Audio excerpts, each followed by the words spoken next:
আমি বাড়িতে চাউমিন বানিয়েছিলাম, তাই ভাবি তোমাদের সাথে শেয়ার করি। কড়াইতে গরম জল নিয়ে তাতে পরিমাণ মতো নুন ও একটু রিফাইন্ড তেল দিয়ে জলটাকে গরম করে চাউমিন ভিজিয়ে নিয়েছি। চাউমিনটা ভিজে গেলে সেটা জল ঝরাতে রেখে দিয়ে এইদিকে কিছু সবজি কেটে নিয়েছি, যেমন বাঁধাকপি, মটরশুঁটি, ক্যাপসিকাম, গাজর, কাঁচা লঙ্কা, পেঁয়াজ। আবার গ্যাসেতে কড়া বসে দিয়ে কড়া গরম হয়ে গেলে তাতে পরিমাণ মতো তেল দিয়ে দুটো ডিম গোলমরিচ ও লবণ দিয়ে ভেজে নিয়েছি।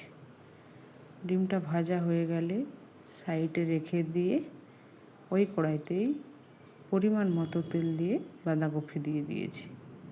বাঁধাকপিগুলো অল্প ভাজা ভাজা হয়ে এলে তাতে বাকি সব সবজিগুলো একে একে দিয়ে দিয়েছি, যেমন গাজর, ক্যাপসিকাম। বাড়িতে কিছু মটরশুঁটি ছিল, তাকেও দিয়ে দিয়েছি ওই চাউমিনেতে। ভালো লাগে মটরশুঁটি দিলে। এরপরে সব কিছুকে একসাথে নাড়াচাড়া করে ওতে অল্প পরিমাণ লবণ দিয়ে দিচ্ছি, যাতে সবজি থেকে জল ছেড়ে দেয় বা তাড়াতাড়ি ভাজা ভাজা হয়ে যায়। কিছুক্ষণ চাপা দিয়ে নিয়েছি যাতে একটু ভালোভাবে সেদ্ধ হয়ে যায়।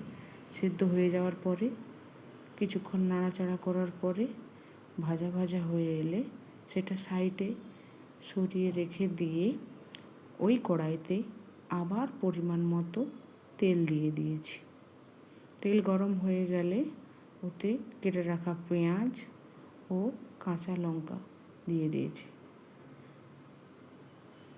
কিছুক্ষণ নাড়াচাড়ার পরে ওতে পরিমাণ মতো লবণ দিয়ে দিয়েছি, কারণ সবজিতেও লবণ আছে ও চাউমিনেও ভেজানোর সময় অল্প পরিমাণে লবণ দেওয়া ছিল।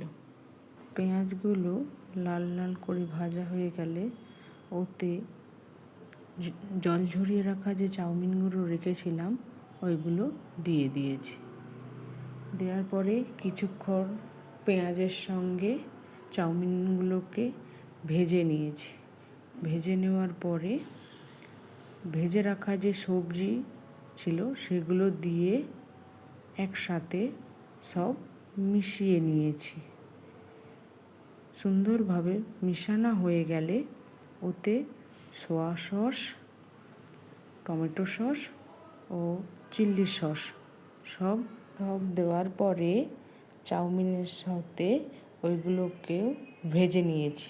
কিছুক্ষণ ভাজা হয়ে গেলে তাতে ম্যাগি মশলা দিয়ে কিছুক্ষণ নাড়াচাড়া করলেই হয়ে যাবে চাউমিন রেডি। কার কার চাউমিন খেতে ভালো লাগে আমাকে কমেন্ট করে জানিয়ে বন্ধুরা। আর আমার ভিডিও যদি তোমাদের ভালো লাগে তাহলে অবশ্যই একটা লাইক করে, সাবস্ক্রাইব করে, শেয়ার করে পাশে থাকবে।